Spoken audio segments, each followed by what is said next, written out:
Vamos agora ao nosso módulo introdutório do curso Outlook 2013 como ferramenta gerencial. Neste módulo não estudaremos propriamente o Outlook, mas faremos um estudo panorâmico do atual cenário tecnológico. Em primeiro lugar, eu gostaria de falar sobre o desenvolvimento de uma tecnologia. Como uma tecnologia se desenvolve ao longo do tempo e como as inovações tecnológicas estão conectadas não apenas com a forma como as pessoas vivem em sociedade, mas em especial na forma como a gestão de pessoas, os recursos que fazem com que as organizações se desenvolvam estão diretamente relacionados às inovações tecnológicas e ao estágio tecnológico em que a humanidade se encontra em um determinado momento. Para exemplificar este caminho da tecnologia, eu trouxe um exemplo da forma como a humanidade ouve música nos últimos 130, nos últimos 120 anos aproximadamente. Em primeiro lugar, nós temos no final do século XIX, no início do século XX, o surgimento ali do gramofone. Foi uma grande inovação tecnológica, porque a partir desse momento a humanidade não mais tinha a necessidade de consumir música ao vivo no momento em que essa música era executada. A partir do gramofone era possível armazenar uma determinada composição musical e ouvi-la posteriormente executada por meio desse instrumento. Após o gramofone, nós temos a invenção da vitrola.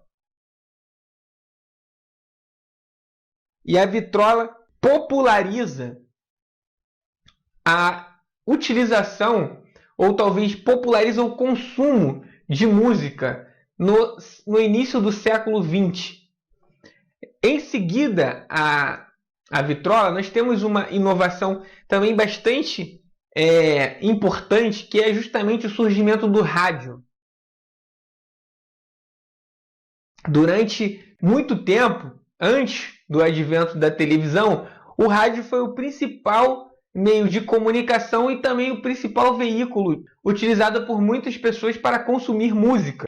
Após a invenção do rádio, nós temos um próximo passo nessa tecnologia, que é justamente a invenção da fita cassete.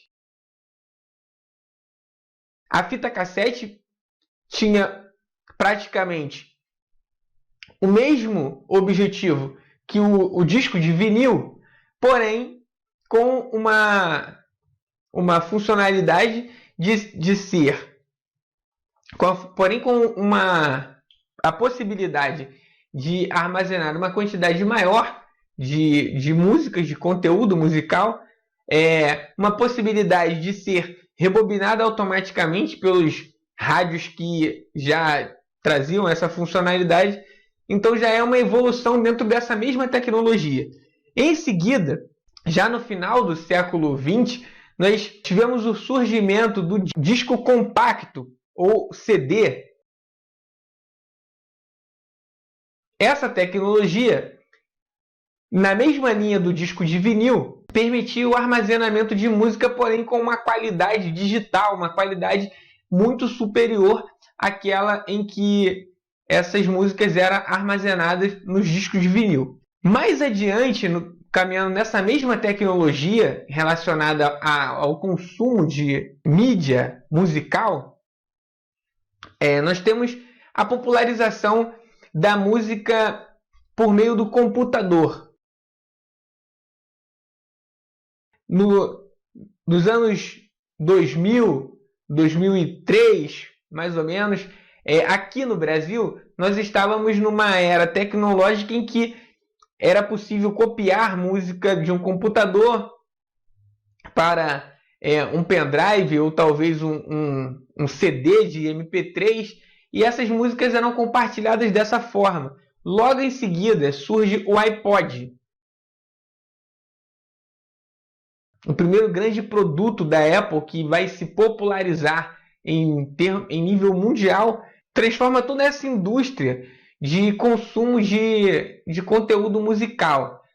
A partir do iPod e da popularização dos MP3, dos MP4, era possível transportar uma quantidade bastante grande de músicas de um lugar para o outro e ouvir no momento em que essa pessoa tivesse necessidade ou quisesse ouvir música. Todas essas inovações tecnológicas, desde a invenção do gramofone, passando pela vitrola, pelo rádio, pelo disco de vinil, pela fita cassete, pelo CD, pelo MP3, pelo iPod, todas essas inovações, elas tinham uma característica em comum, que era estarem associados a um determinado componente físico que o usuário possuía e que armazenava essas músicas.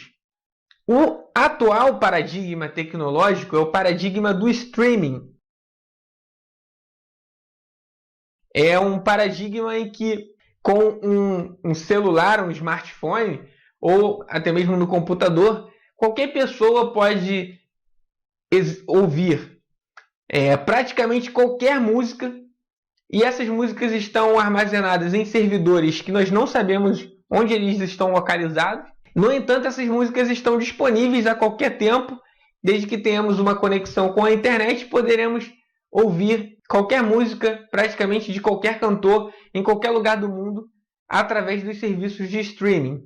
Esse paradigma atual, relacionado ao consumo de música, é justamente um exemplo de paradigma da nuvem. Por quê? Na verdade, essas músicas atualmente consumidas por milhões e milhões de pessoas ao redor do planeta não estão mais em nenhum meio físico que esteja com esse usuário. Essas músicas não estão armazenadas no smartphone, não estão armazenadas no computador, no entanto, podem ser consumidas livremente. Esse é um paradigma que traz uma mudança muito grande na forma como a sociedade se organiza e na forma como as tecnologias impactam a vida das pessoas.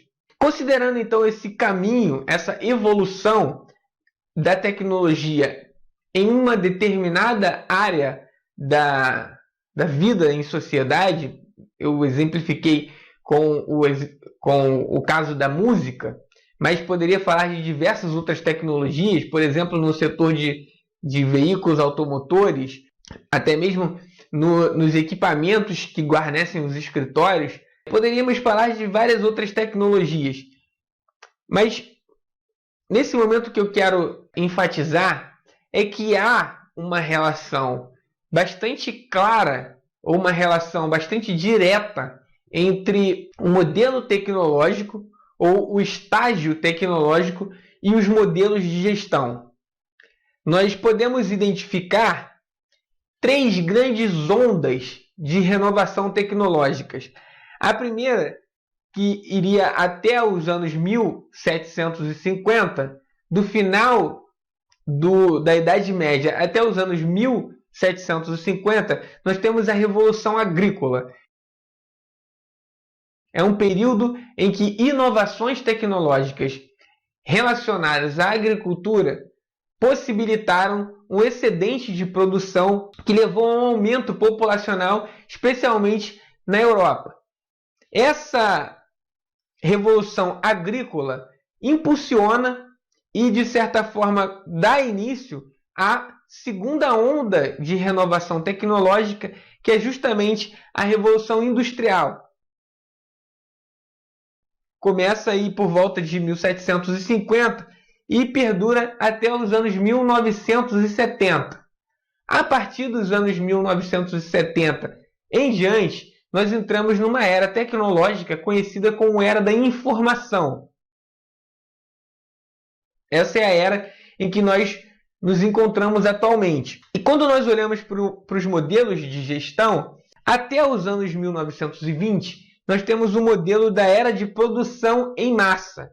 esse modelo de gestão, ele é caracterizado pela administração científica e pela administração das relações humanas. Até os anos 1950 surge a era da eficiência. Nesse modelo tradicional de gestão, nós temos a administração burocrática e outros modelos tradicionais relacionados à gestão de pessoas. A partir dos anos 1950 até os anos 1970, nós temos a era da qualidade. Naquele primeiro modelo, no modelo da produção em massa e na era da eficiência, o grande expoente desse período é o modelo fordista de produção, da linha de produção, daquele contexto em que as organizações buscavam otimizar os processos produtivos, voltado para essa ideia de ser eficiente. Na era da qualidade, que encontra o seu auge a partir dos anos 1970, nós temos um modelo de produção e um modelo tecnológico que é caracterizado pela indústria japonesa. E aí nós temos o auge, o advento do modelo toyotista de produção, um modelo com foco na qualidade, com redução dos erros, e é um modelo que preza por uma administração participativa, por uma administração empreendedora e por uma visão holística de todo esse processo produtivo. A partir dos anos 2000, nós temos vários modelos emergentes de gestão de pessoas. Esses modelos que se contrapõem aos modelos tradicionais estão em plena evolução nesse momento, no contexto em que nós vivemos no século XXI. É o contexto em que temos startups, empresas virtuais, é um modelo onde o grande diferencial deixa de ser talvez o capital e passa a ser o conhecimento. Nós vivemos modelos produtivos que se estruturam por complexidade biológica. Nós temos organizações que trabalham com material genético, organismos transgênicos. Nós temos organizações que se estruturam com base na teoria do caos, na teoria da complexidade, de modo que esse contexto tecnológico atual é um contexto bastante fluido que exige soluções que não são pré-definidas, pré-fabricadas, muito menos soluções tradicionais daqueles modelos científicos da era da qualidade, ou até mesmo da administração japonesa. Esses modelos, eles se caracterizam por inovações constantes, drásticas e grandes rupturas no conceito de tecnologias que conhecemos atualmente.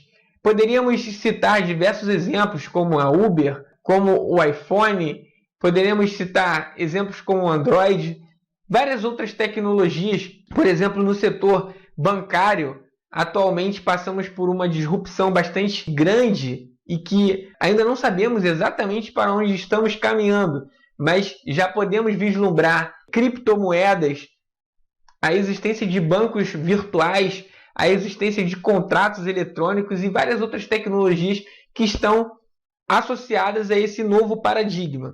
Então a tecnologia evolui ao longo do tempo, de modo que os modelos de gestão precisam de igual forma acompanhar essas inovações tecnológicas. Eu coloquei aqui um outro exemplo, que é justamente a comunicação. E aqui nós já temos uma relação direta com o nosso curso, já que vamos estudar um gerenciador de e-mails, que é o Outlook. No passado, as comunicações por meio de cartas podiam ser realizadas através de pombos-correios. Esses pombos-correios, eles eram treinados, e existem até hoje, pombos treinados para fazer essa tarefa. Eles eram treinados e levavam correspondências de um lugar até o outro. Posteriormente, surgiu o serviço dos Correios, onde uma empresa estatal recebe as correspondências em uma determinada cidade e se encarrega de encaminhar essas correspondências até o endereço, que pode ser em outra cidade ou até mesmo em outro país, através de convênios com outras organizações que fazem a entrega de correspondência. Esse serviço prestado pelos Correios é, de certa forma, um serviço que alcança todo o país, mas que não é totalmente eficiente. Demoram alguns dias até uma carta ser entregue, muitas correspondências são extraviadas, muitas encomendas chegam com atraso. Então, especificamente no caso das correspondências pessoais, das cartas, nós tivemos o surgimento dos gerenciadores de e-mails, que permitem a entrega praticamente instantânea de uma mensagem encaminhada por um remetente a um determinado destinatário, que pode estar em qualquer lugar do mundo. Nesse novo cenário, nós temos basicamente 5 empresas que controlam toda a comunicação ou toda a informação que circula na internet, que impactam aí bilhões de pessoas no mundo. A primeira dessas empresas é o Google. Todos nós acessamos dezenas de vezes o site do Google ao longo do dia para fazer pesquisas, de modo que o Google tem informações de praticamente todas as pessoas que utilizam a internet. A outra grande empresa é o Facebook, que controla as 3 principais redes sociais existentes no planeta: o Facebook, o WhatsApp e o Instagram. Essas 3 redes sociais estão sob o comando de uma única empresa e praticamente sob o comando de uma única pessoa.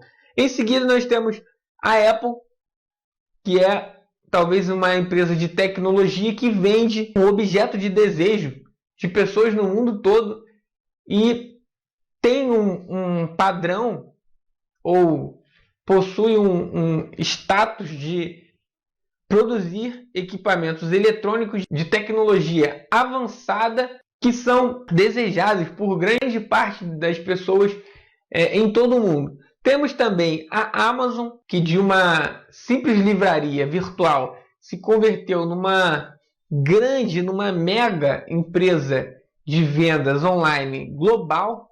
Temos a possibilidade de comprar aqui no Brasil produtos que estão lá nos Estados Unidos, e esses produtos serão entregues nas nossas residências em um tempo bastante rápido, por meio desta gigante do e-commerce, ou seja, do comércio online, que atua em grande parte do mundo.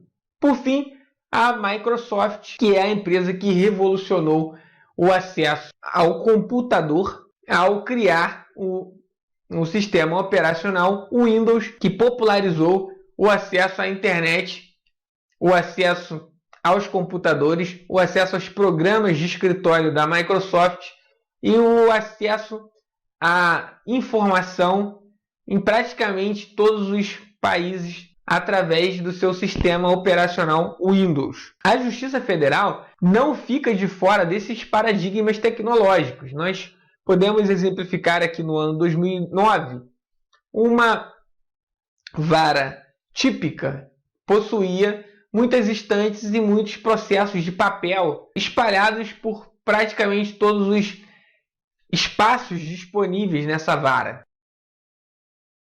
Essa foto de uma vara federal em 2009 é bastante representativa de um momento em que a tecnologia estava em um estágio diferente do atual.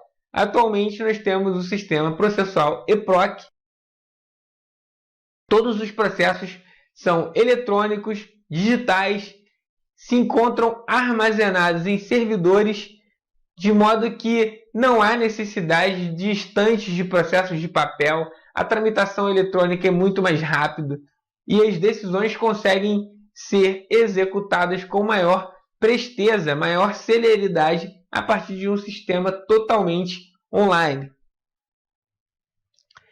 No nosso curso, nós estudaremos o programa Outlook, que é um gerenciador de e-mails. Antes de criar esse programa, a Microsoft criou o Word. Esses programas que já têm mais de 20 anos de existência, eles foram constantemente aperfeiçoados até que surgiu o Office 365.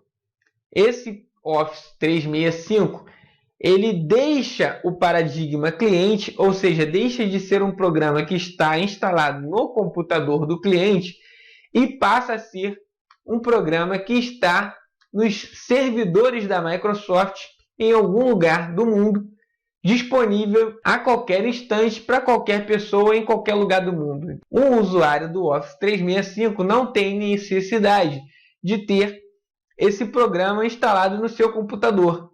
Não tem necessidade de levar os arquivos de um lugar para o outro, porque os arquivos serão salvos na nuvem e poderão ser baixados em qualquer lugar, no exato estágio em que se encontravam quando foram fechados em algum outro computador em qualquer lugar. Esse paradigma tecnológico da nuvem não exige que os programas estejam instalados na máquina do usuário.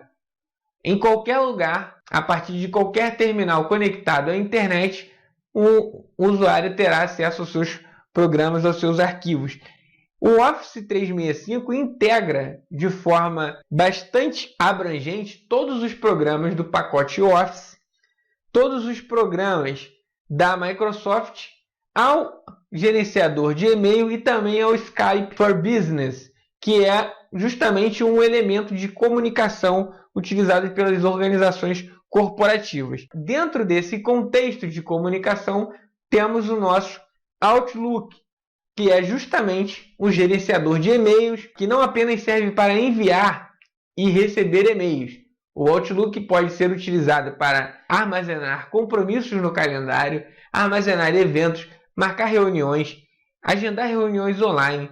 Podemos colocar os nossos contatos no Outlook, podemos criar tarefas, podemos criar anotações nesse Outlook, de modo que trata-se de um programa bastante robusto, de um programa que facilita as comunicações em geral, está conectado aos outros programas do Office e provê para os usuários de uma determinada organização uma gama ampla de recursos que podem ser utilizados para facilitar o dia a dia dessas organizações.